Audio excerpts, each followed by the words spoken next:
Bapak, Ibu, Saudara yang bukan Allah, mari kita mulai kajian ini dengan baca surah Al-Fatihah. Alhamdulillah. Ya, kenapa?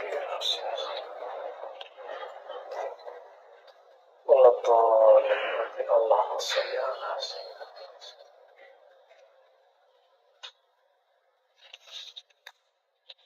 Semoga Allah membuka pikiran hati kita semua untuk mendengarkan kajian kita malam ini. Amin.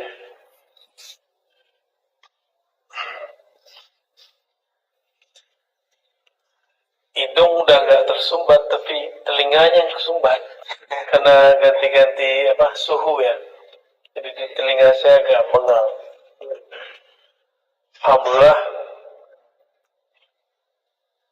kita akan membahas rukun iman yang ke-6. Dulu pernah kita bahas di bank Kepri ya. Masih ingat ya? Tapi tahun berapa itu saya lupa. Di sini belum. Ya betul. Ya, tapi di musola ya. Beriman kepada takdir atau qada dan qadar ya. Kita sekarang tinggalkan lafaz ini, kembali ke hadis.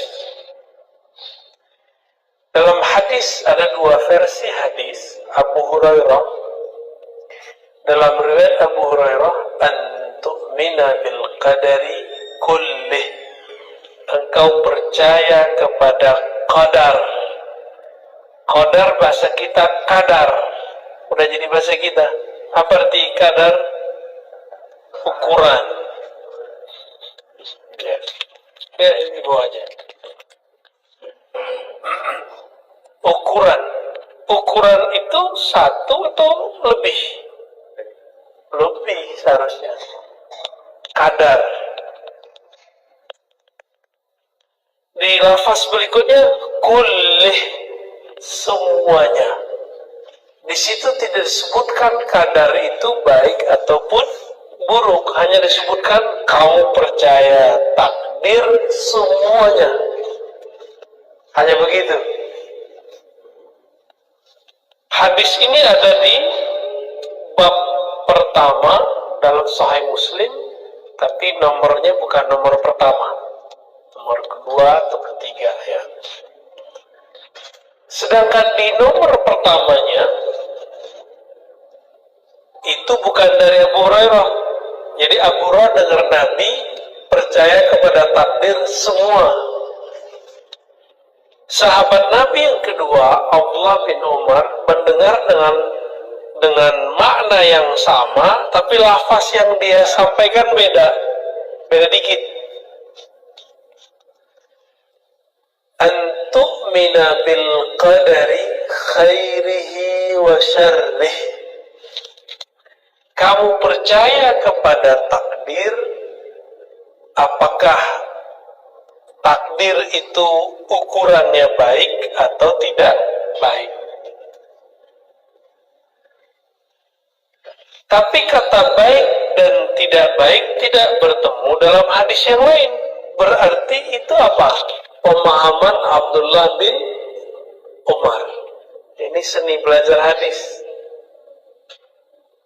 Ini yang tidak dieksplor selama ini. Kok sampai di sekolah, sampai di madrasah diniyah, kajian kita di surau-surau, lafaznya lebih umum lagi. Percaya kepada qada dan qadar. Itu lafaznya gak dari hadis Nabi. Boleh gak? Boleh, tapi kurang afdol. Nah, jadi jangan disalahin ntar guru ngaji di kampung-kampung, jangan disalahin. Ya. Yang afdol bagaimana? Percaya kepada takdir semuanya, satu. Atau percaya kepada takdir baik dan buruk. Udah gitu aja. Jangan dimasukkan kata qada. Cukup kata qadar. Karena kata qadar itu langsung dari lafaz mulut Nabi Sallallahu Alaihi Wasallam. Dan di Quran qadran ya, atau muqtadiran itu ada di Quran. Ukuran itu ada di Quran. Nah, sekarang kita cek apa arti qadar secara lebih luas. Tadi saya sudah sebut ukuran, apalagi nih. Kadar airnya kurang, berarti tadi apa? Ukuran airnya ada lagi nggak? Kadar. Berapa kadar suhu? Berarti hitungan tuh. Hitungan. Maka kata kadar, qadar itu artinya bukan hanya satu pilihan. Kadar itu atau qadar itu pilihan yang lebih dari satu.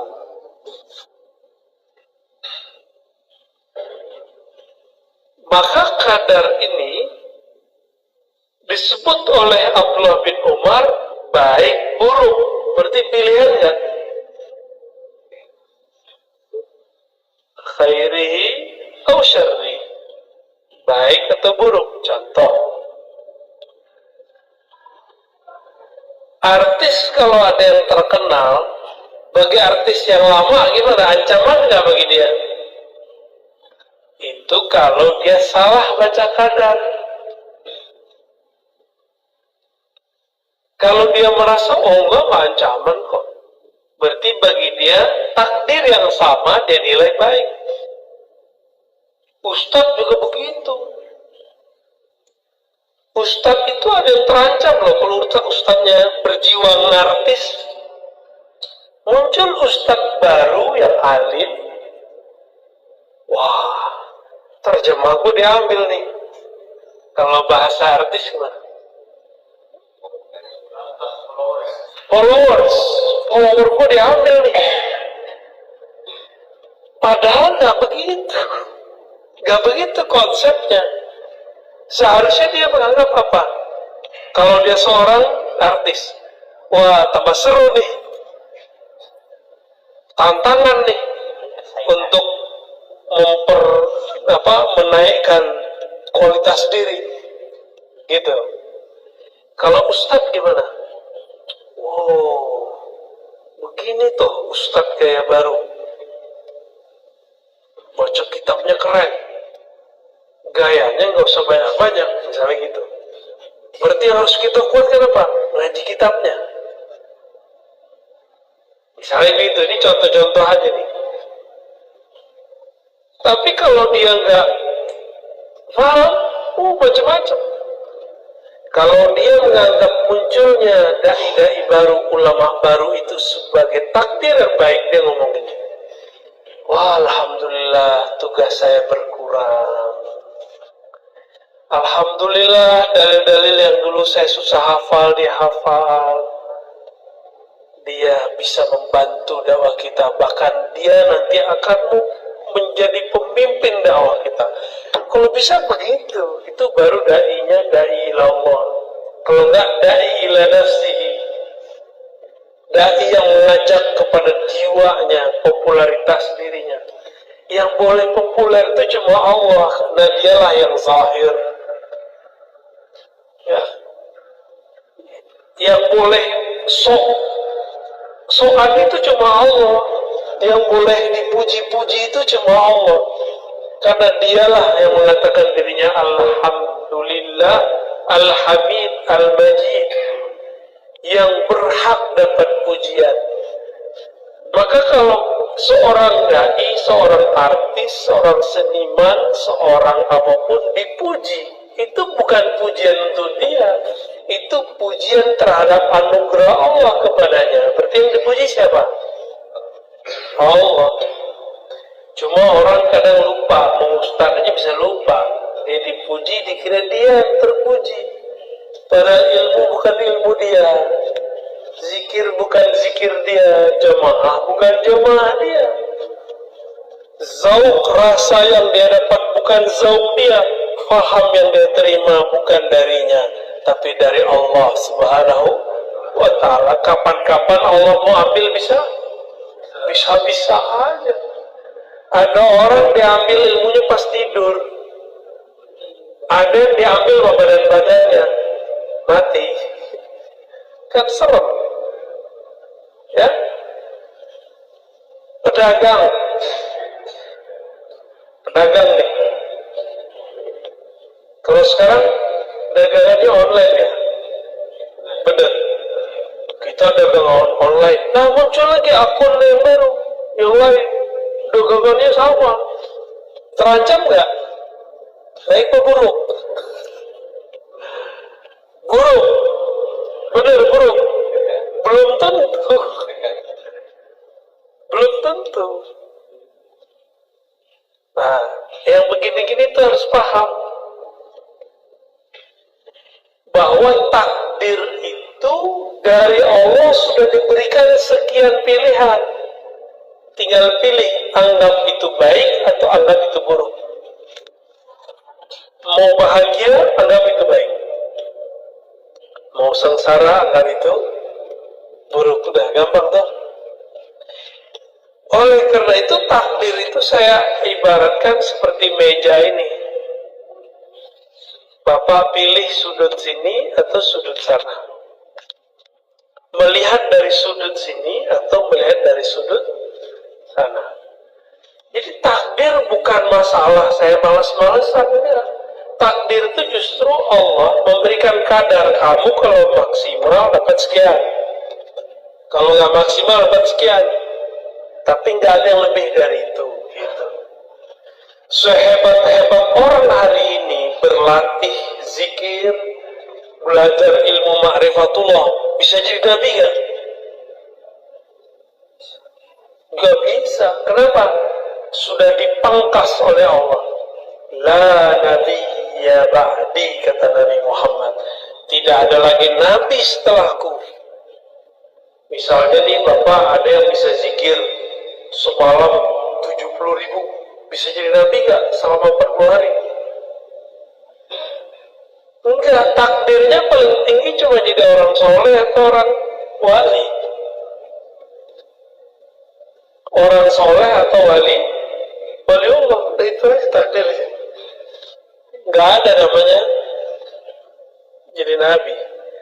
Hatta jika ada nabi turun di akhir zaman, pangkatnya bukan lagi pangkat kenabian. Dia seorang nabi, tapi pangkatnya tidak dipakaikan jabatan kenabiannya. Nabi Isa turun jadi umat Nabi Muhammad, sholat seperti umat Nabi Muhammad, bahkan jadi makmum umat Nabi Muhammad. Apalagi Nabi Khidir, kalau Allah izinkan beliau keluar, muncul jadi umat Nabi Muhammad. Bahkan telah belajar kepada Nabi Muhammad saat sahabat-sahabat hidup. Itu sebabnya Ibnu Hajar al-Asqalani dan gurunya Ali Raqi memasukkan daftar Nabi Khidir kepada sahabat Rasulullah Sallallahu Alaihi Wasallam. Takdir yang paling indah itu apa? Saya mau tanya nih. Apa takdir paling indah? Kawin? Bukan, belum tentu. Ada orang kawin cerai kok. Ada orang kawin tengkar-tengkar mulu kok. Apa takdir paling bagus?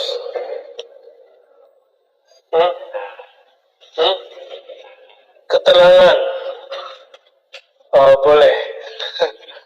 Ada lagi nggak, Pak? Husnul khotimah, bagus. Apalagi?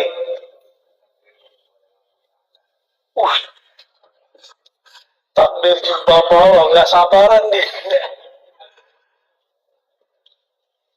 Ada satu jawaban yang belum nih. Satu jawaban lagi, itu benar semua tuh. Ada di antara itu semua terkumpul pada jawaban yang ini. Antum kalau ada buku aneh kasih deh. Gak ada buku kita. takdir terindah umat manusia sepanjang masa yang diagung-agungkan, dielu-elukan semua para nabi menjadi umat akhir zaman. Sekarang ini Pak, jangan senyum dulu. Senyum ya, senang ya? Senang, tapi ujiannya juga Masya Allah. Di zaman dulu ada corona nggak? Zaman Nabi Adam? Nggak ada lah. Zaman Nabi Adam, jin sama iblis itu sama Nabi Adam itu masih sama. Ketemu di jalan. Nabi Adam umur 400 tahun di bumi, di surga udah lama. Ya, Nabi Adam itu di surga. Satu hari surga berapa tahun di bumi? Antum lupakan bab ini? Ya, lupakan bab ini. Dikira Nabi Adam itu umurnya cuma 1000 tahun. Bukan.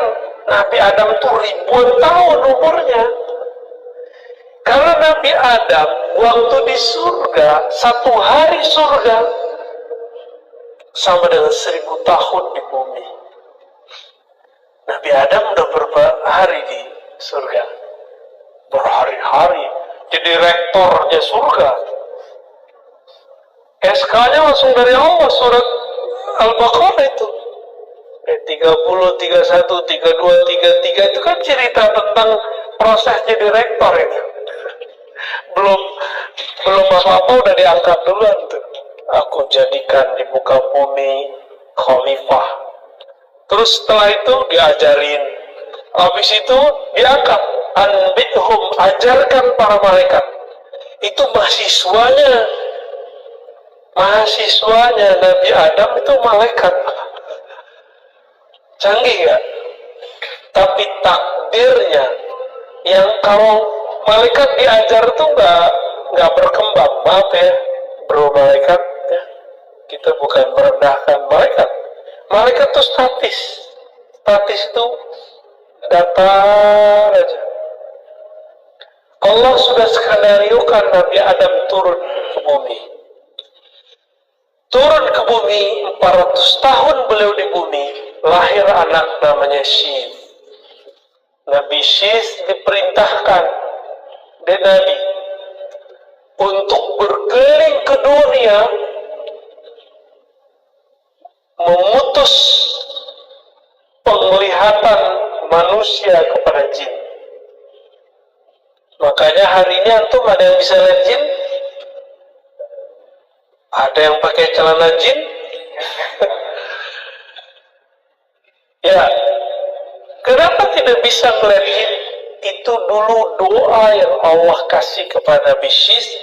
Ini yang kemudian menutup alam jin. Kalau enggak, tadi kita bisa lihat. Maka sekarang nggak usah belajar ilmu-ilmu gituan lagi. Udah ditutup kok.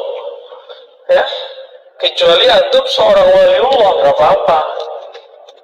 Berarti ada tugasnya. Kalau ada tugas enak, ada yang jamin. Kalau nggak ada tugas, siapa yang jaga kita ketika kita berurusan dengan alam-alam begitu? Maka praktisi ruqyah tolong hati-hati, ini benar, ini alam berbahaya. Ya. Dari Nabi Adam sampai Nabi Isa, itu yang mereka omongkan cuma Muhammad, umat Muhammad. Nabi Muhammad, umat Muhammad. Udah gitu aja yang ngomongin, gak ada yang lain. Allah bertanya di surga, "Hei Adam, tahu dari mana engkau nama Muhammad?" Jawabannya apa? "Aku lihat namanya ada di aras engkau ya Allah."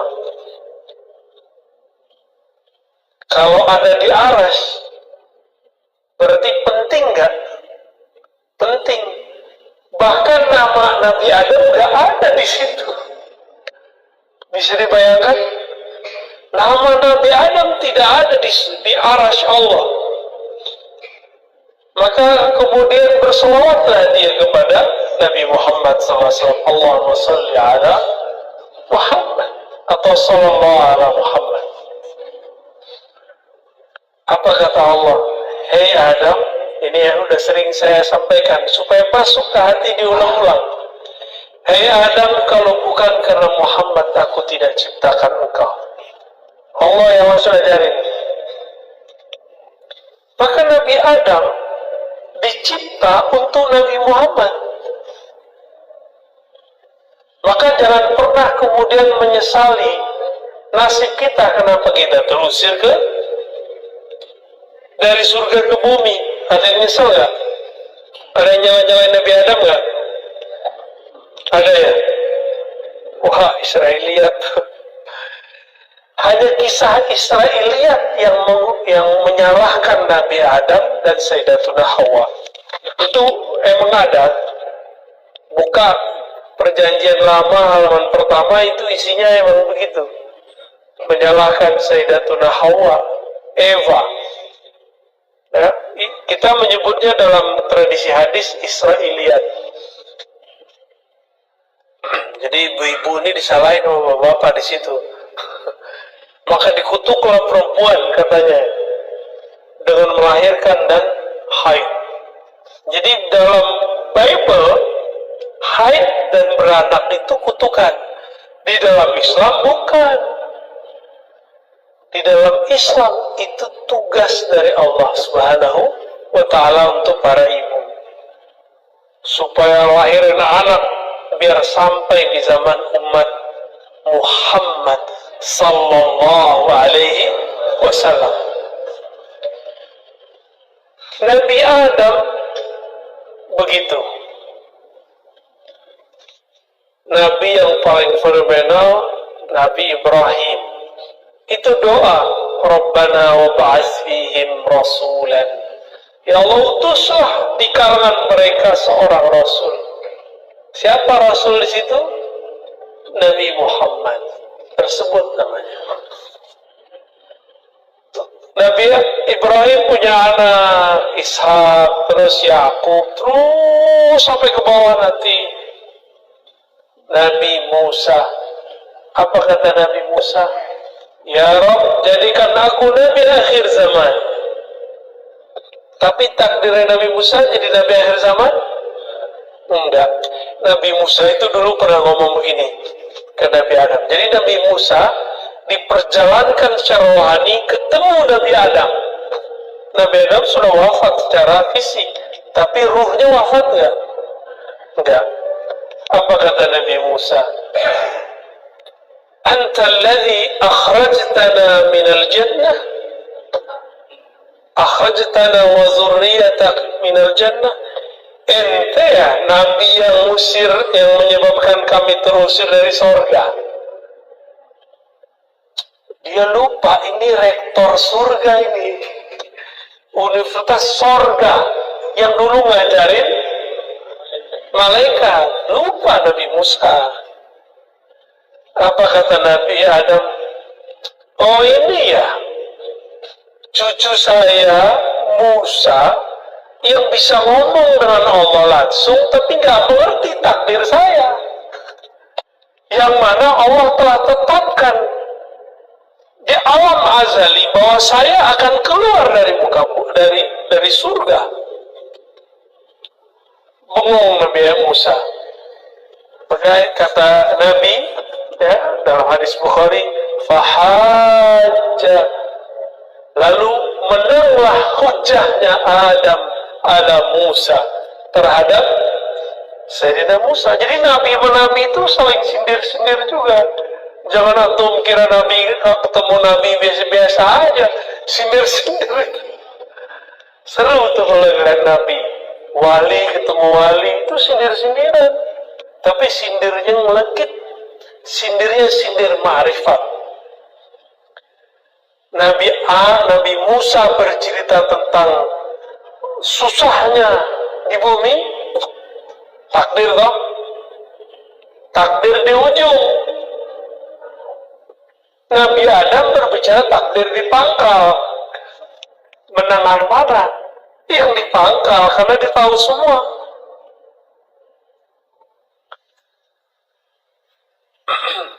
Kalau Nabi Adam tidak memakan buah larangan yang orang awam sebut syaratul khuld, tapi sebenarnya kalau di fikih di dalam tafsir, riwayat-riwayat yang dikumpulkan oleh Imam Ibnu Katsir, Imam Tabari, Imam Qurtubi, itu buah itu kayak kalau ada dewa mabuk tuh minum, tempatnya itu apa namanya? Bukan tempatnya. Bukan, dulu ada buah dijadiin tempat itu. Itu tuh labu. Itu labu, Pak. Riwayat kedua anggur, riwayat ketiga apel atau sejenis timun. Yang paling mendekati itu apa? Labu. Itu ada, silakan cari tafsir Ibnu Katsir. Ada ketemu. Kecuali yang terjemahan saya nggak tahu ya. Ada jilid pertama. Seandainya Nabi Adam dan Sayyidatuna Hawa tidak makan itu, nggak ada kita. Dari sebanyak pohon-pohon buah-buahan di surga, kan di surga boleh makan semua ya kan? Tapi Allah buat sekarang penasaran karena sejarah surga sudah selesai di Nabi Adam. Nabi Adam sudah jadi rektor, ya, sudah ada yang kalah. Proses turunnya Nabi Adam ke bumi. Kan takdirnya apa takdirnya Nabi Adam? Nabi Adam bakal turun ke bumi jadi pemimpin di bumi. Lalu bagaimana ceritanya supaya turun ke bumi? Dibuatlah skenario cerita Syajaratul Khuld. Maka adalah di situ buah, namanya buah labu itu. Ya mungkin nama antum ketulis kali di bijinya. Ya enggak? Pas dimakan, ada nama kita di situ. Makanya jangan macam-macam. Tubuh ini itu dulu bahan bakarnya, bukan bahan bakar ya. Bahan bakunya bukan dari bumi ini murni. Tubuh kita, intisari dari tubuh ini dulu dari surga.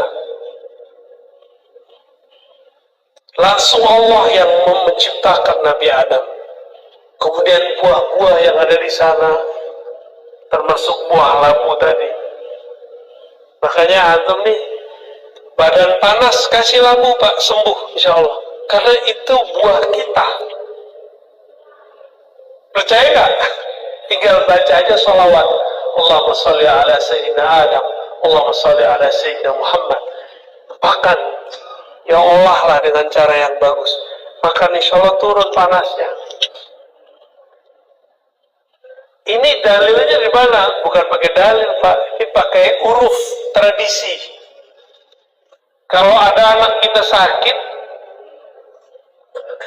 kita lagi keluar kota, dicariin apa mamanya? Cariin baju, dipelukin di situ, diselimutin. Bau, wah bapak gua deh, sembuh dia, ya. Atau dikasih makanan favoritnya. Nah kita turun ke bumi karena itu. Benar nggak? Tanya ke orang-orang ahli food combining, ahli makanan, itu menyejukkan perut. Dahsyat itu, ya. Itu bukan terjadi begitu saja. Supaya ada umat akhir zaman yang mukanya seperti orang-orang yang di hadapan saya ini, maka dibuatlah cerita kayak tadi. Seru nggak tuh ceritanya? Seru ya? Padahal udah tahu semua kan, cuma di mana clue-cluenya itu yang belum tahu. Apa kata Nabi Musa? Ya Rob, tolong jadikan aku umat Muhammad. Karena nggak boleh jadi umat Nabi, udah jadi nabinya, jadi umatnya Muhammad. Jika demikian, maka takdir terindah dalam sejarah alam semesta adalah menjadi umat Nabi Muhammad sallallahu alaihi wasallam. Maka kita ini mau sholawat 1000 kali, 10.000 kali setiap hari itu belum cukup untuk membalas Nabi Muhammad sallallahu alaihi wasallam. Enggak cukup. Antum berjuang sehari-hari untuk Nabi, enggak cukup. Air mengalir itu karena Nabi Muhammad, udara semuanya. Nah, meskipun demikian, semua ujian cobaan yang ada dari awal Nabi Adam sampai akhir zaman terkumpul di sini. Makanya saya tadi nanya, ada nggak corona di zaman Nabi Adam? Emang dulu ada berita? Corona ini kencangnya karena berita kan? Emang ada orang yang kena, tapi lebih kencang lagi. Di Abu Dhabi itu nggak ada beritanya, Uni Emirat Arab nggak ada berita COVID. Orang COVID ada yang meninggal, tapi dianggap meninggal kayak biasa. Jadi negerinya itu enak. Kita kemarin ketemu dengan orang yang kerja di sana, murid Habib Syekhon, namanya Habib Razi, namanya Razi juga, Habib Razi. Itu cerita kepada ini biar valid, dia kerja di sono. Apa kata dia? Di sana itu berita COVID tidak begitu, bahkan tidak ada. Satu lagi Yaman, Hadramaut. Di Hadramaut tuh kayak nggak ada berita COVID. Orang mati karena COVID ada Pak. Berarti berita ini berpengaruh nggak kepada kondisi psikis kita? Berpengaruh. Jualan hancur, usaha mundur, kepala babak belur, dompet, aduh, lengkap sudah ya. Emang begitu Pak. Tapi saya ingat-ingat ya, 2 tahun sebelum ini, 3 tahun sebelum ini, orang-orang kalau kita temui tetap aja ngomong dompet. Hidup susah Ustaz, susah Bu ya. Nggak ada corona, pada takut dia dimintain duit kali ya. Siapa juga yang mau minta ke dia, ya? Untuk apa dia ngeluh, mau nunjukin bahwa dia tuh susah ke orang. Jadi udahlah, pilih takdirnya. Sekarang corona udah nyebar di dunia. Pilih ngeluh atau sabar. Ada yang lebih canggih, ridho.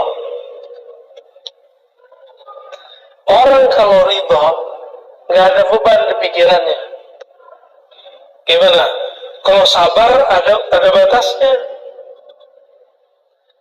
Syukur ada batasnya. Yang nggak ada sabar, nggak ada batasnya apa?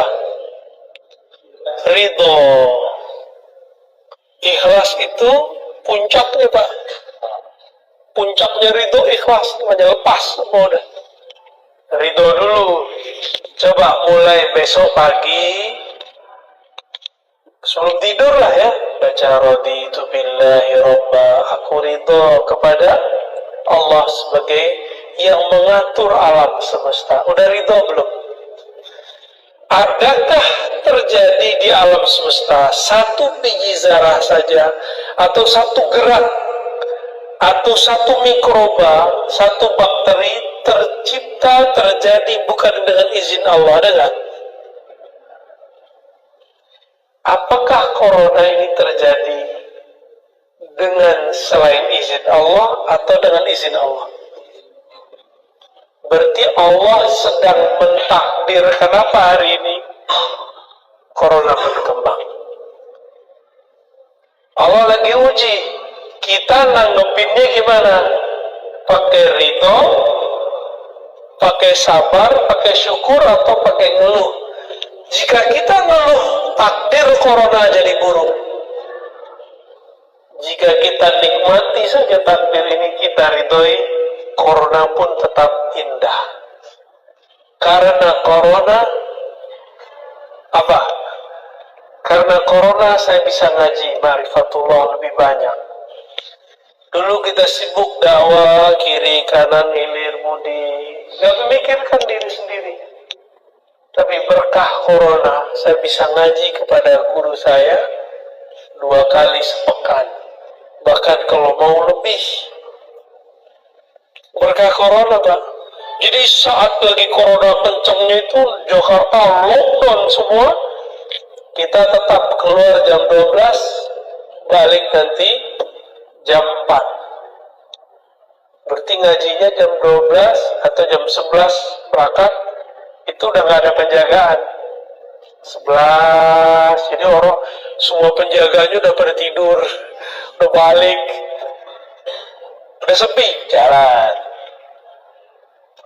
Alhamdulillah nggak pernah kena penyekatan, nggak pernah.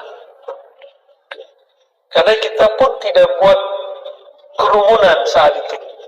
Sekarang di Jakarta pengajian sudah biasa, Pak. Cuma jaga jarak.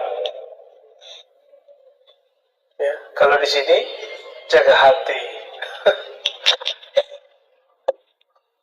Udah mulai paham cara memahami takdir? Oke, kita senang seseorang nih, perempuan, ya Bang Henry ya, senang seseorang. Ternyata aku dulu ada orang lain menikahin dia. Itu takdir buruk atau takdir baik?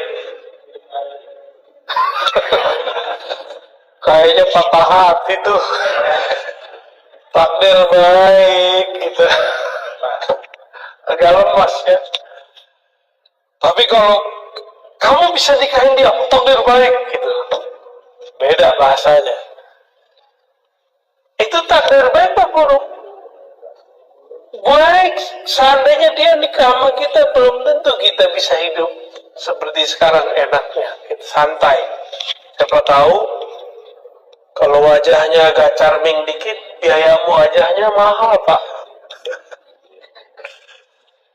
Ya, biasa-biasa aja lah, ya. Biasa-biasa, tapi hatinya luar biasa. Maka takdir baik dan buruk itu ada di persepsi, ada di rasa, di kolbu, di hati. Maka hidupkan kolbu, buat paham pikiran, nanti kita akan menikmati semua takdir. Semua takdir. Orang gak akan gampang ngata-ngatai, gak gampang menghujat. Ini kan orang bingung menghujat siapa, menghujat Tuhan kafir, udah hujat aja siapa deh gitu. Dan begitu sekarang. Itu sebabnya orang-orang yang faham rukun 6 ini, lidahnya jarang mencaci maki. Jadi kalau ada ustadz suka caci maki, sosok, kelompok, itu kurang percaya sama takdir itu. Ya. Kurang menikmati takdir dia. Dia yang dia lihat takdir itu yang buruk-buruk doang.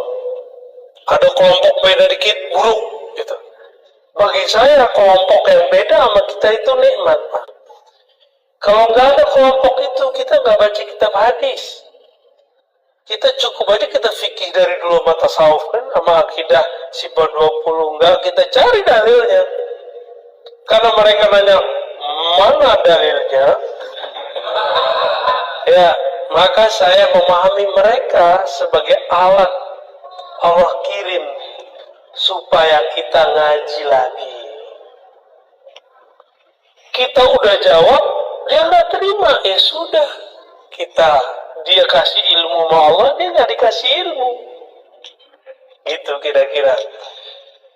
Jadi mudah ya teknik belajar takdir, nggak pakai teori yang aneh-aneh, cukup persepsi di kolbu pikiran kita, ya.